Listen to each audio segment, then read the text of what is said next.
This testimony is for my 20 veteran brothers and sisters who have decided to end their life by committing suicide today.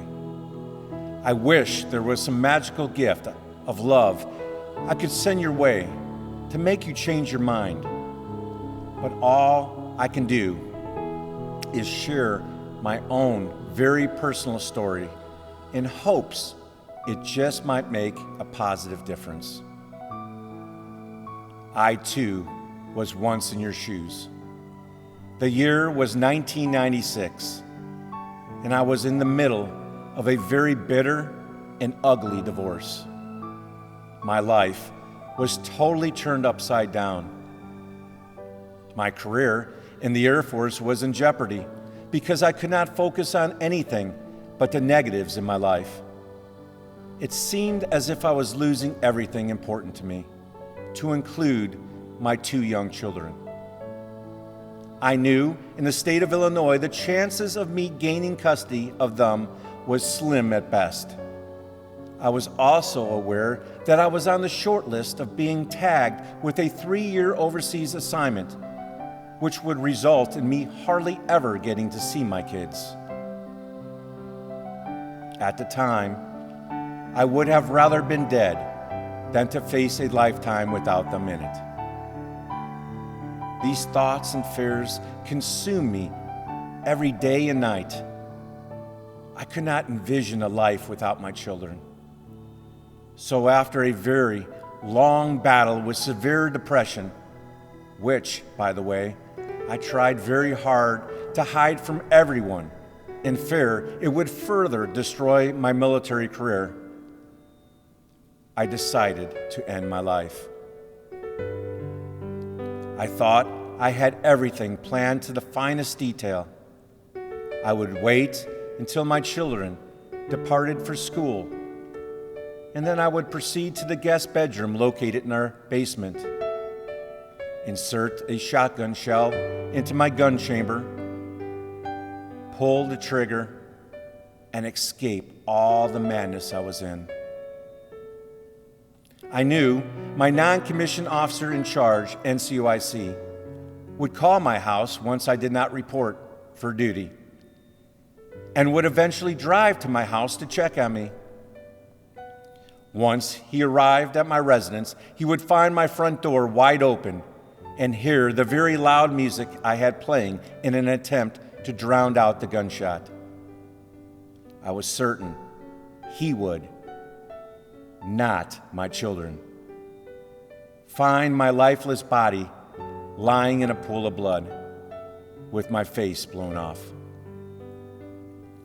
Everything was going as planned on that fateful day. I kissed my children goodbye for what I thought would be the very last time. Tears ran uncontrollably down my face, which did not overly concern my kids because they were growing cold to all the drama and turmoil a divorce inflicts on a family. I remember watching them both walk down the street until they eventually disappeared from sight. The feelings I was experiencing at that exact moment was immense shame, guilt, hurt, and a haunting loneliness. I remember walking away from the front door and heading downstairs in a complete haze.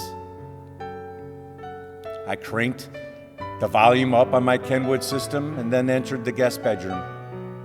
I remember loading my shotgun chamber and inserting the barrel into my mouth. I began shaking uncontrollably, and just when I was going to pull the trigger, I heard a very loud voice shouting, "What the hell are you doing?" I looked up and I saw my neighbor running frantically in my direction. I dropped my shotgun at that exact moment and began to cry as my neighbor wrapped his arms around my trembling body. I had never been so ashamed and embarrassed in my life. I really cannot explain what happened to my thought process during that ordeal. but I realized I wanted to live, not die. I called my NCOIC and I told him I needed help.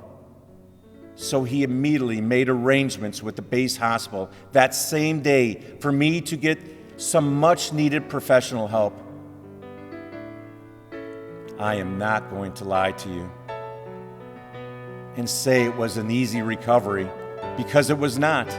It was instead a very long and at times painful process. But once I was able to regain my self-confidence and dignity, there was no mountain high enough to stop my conquest to succeed in life. Thankfully, once recovered, no matter how hard times became in my life, I never experienced that gloom, doom, and fearful feeling again. Over the course of the past 20 years, I have achieved a level of success, both personally and professionally, that at one time in my life, I only dreamed of. I eventually found love again and have 4 healthy, loving children, and to date have been blessed with 3 wonderful grandchildren. I am a retired Air Force veteran, author, cross-domain solutions analyst, and speaker who tries his absolute best to help others. Reflecting back, if my neighbor did not walk in on me at that exact moment in my life, I would have been instead remembered as a troubled Air Force airman who left behind 2 innocent children by committing suicide. I would have missed out on so many wonderful moments in my life. Please believe me when I say there is not a day that goes by that I do not thank the Lord for sparing my life on that dreaded day back in 1996. I am asking you now, my beloved brother and sister, to reconsider your decision to end your life and instead join me with helping others like us who so desperately need a fresh start in life. I highly encourage sharing my testimony with as many media outlets as humanly possible, because the word has to get out that the men and women who have or are protecting our way of life are truly hurting and need help now, not tomorrow, because for 20 veterans, it will be too late. In some nation, it was very difficult to discuss openly my troubled past for all to hear. That particular period in my life was by far the most painful, depressing, and psychologically damaging time of my life. But I felt the need to share my story to let my fellow comrades know death is not the only option. If you do not trust me, that's okay, but please trust in the Lord. It is my belief that if you truly do, your life will turn around for you. I will be praying for you.